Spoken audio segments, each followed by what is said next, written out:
Sa video na to, ituturo ko sa iyo kung paano ang strategy sa pagbebenta ng mga produkto online nang wala kang ilalabas na puhunan. Ibe-breakdown ko sa iyo ang mga strategies na pwede mong gawin para makapag-umpisa ka na ngayon ng online business mo. May mga audience din kasi tayo dito sa channel na business-minded at dahil ang channel na to ay nagtuturo ng mga legit na paraan para kumita online, ituturo ko sa iyo ngayon kung paano ka kikita sa online selling nang walang ilalabas na puhunan. Kaya tapusin mo ng buo ang video series na to para wala kang mamiss na step. Ang topic natin sa video na to ay ang pre-selling. Ito ang sikreto kung paano ka kikita online nang walang nilalabas na puhunan. Magpi-pre-sell ka. So, paano mo gagawin yan? Simple lang naman ang pre-selling. Magbebenta ka lang online ng concept, digital o physical products kahit wala pa yung produkto sa'yo o hindi mo pa hawak yung produkto. Isang example nito ay ang pagmi-middleman. Sa pagmi-middleman, papagitnaan mo yung supplier at yung buyer ng product. Kahit wala kang laptop, kahit cellphone lang ang gamit mo,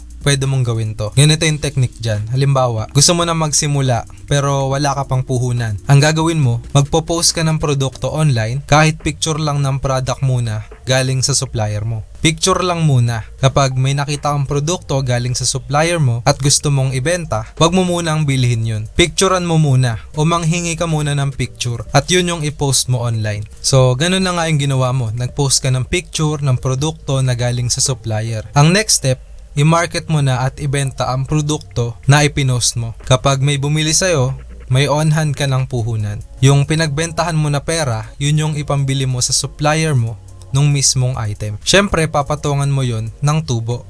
At ngayon, meron ka ng on-hand na item. Nasa kamay mo na. Pagkatapos mong bilhin sa supplier mo, ibigay mo na yung item doon sa buyer mo. Mabilis ang ikot lang yan. Kokolektahin mo lang dito yung tubo mo at dyan matatapos ang isang transaksyon. Sa transaksyon na yan, panalo lahat kayo. Kumita ka, kumita yung supplier mo at naging masaya at satisfied yung bumili sa'yo ng produkto. Nagkaroon ka na din ng sarili mong business dahil pwede mo itong ulit-ulitin sa iba't ibang produkto. Yan ang konsepto ng pre-selling. So, halimbawa, tablet ang item na gusto mong ibenta. Apple iPad tablet ang gusto mong ibenta. Pipicturean mo yung iPad tablet galing sa supplier at ipopost mo yun sa marketplace, sa groups o ibebenta mo sa mga kaibigan mo. So, halimbawa, ang presyo ng tablet ay 6,000 pesos sa supplier. Papatungan mo yung presyo nun. Depende na sa iyo kung magkano yung ipapatong mo. So, halimbawa na lang yung 6K from supplier, gawin mong 6,500. So, yung tubo mo 500 pag pinost mo na. Kapag may bumili sa'yo ng tablet sa halagang 6,500, bilhin mo na agad yung item at ibigay mo na sa buyer. Yung 500 na patong mo sa presyo, sa'yo na yun, kita mo na yun. Diskarte lang at laway lang ang puhunan, sabi nga nila. Papatungan mo lang ng tubo yung item na kukunin mo sa supplier o ibebenta mo yan sa mas mataas na presyo. Kung magkano ang pinatong mo sa item, yun yung kita mo. Pera mo na yun. Wala kang ilalabas na kahit piso at wala kang ilalabas na puhunan. Basta maging masipag at madiskarte ka lang, pwede mong gawin to sa kahit anong produkto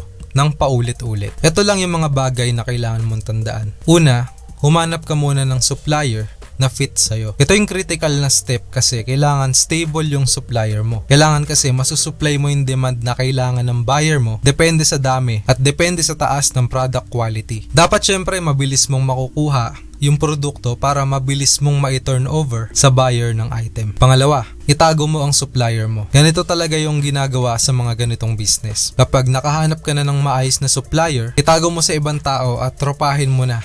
Dahil para na kayong business partners ngayon. Kapag kasi nalaman ng ibang seller kung saan ka kumukuha ng mga binebenta mo, magkakaroon ka ng maraming competition. Pag marami kang competition, mabilis ka nang malugi dahil maghahati-hati kayo sa customers. Isa pang dapat mong tandaan, wag kang mangi-scam sa ganitong business. Yung iba kasi, pag nakuha na nila yung pera sa buyer, hindi na bibili ng product sa supplier. Binubulsa na yung pera at binablock na yung buyer. Binabalaan na kita ngayon pa lang na huwag kang mangi-scam ng tao at maraming paraan naman yung internet para ma-post at maparusahan ka kapag napatunayan na yan yung ginagawa mo. So yan, pwede ka na magsimula ngayon ng business mo online kahit walang puhunan. Kung na-inspire ka sa video na to, hit mo yung subscribe button sa baba. Pindutin mo yan sa baba para updated ka. Marami pa akong ilalabas ng mga ganitong video at ituturo ko din yung mga examples nito sa mga susunod pang videos. Sali ka na din sa Facebook page at group natin. Madami pa akong ilalabas ng mga useful information doon. Yung mga links ng page at group natin nandito lang sa description sa baba. Salamat sa panonood.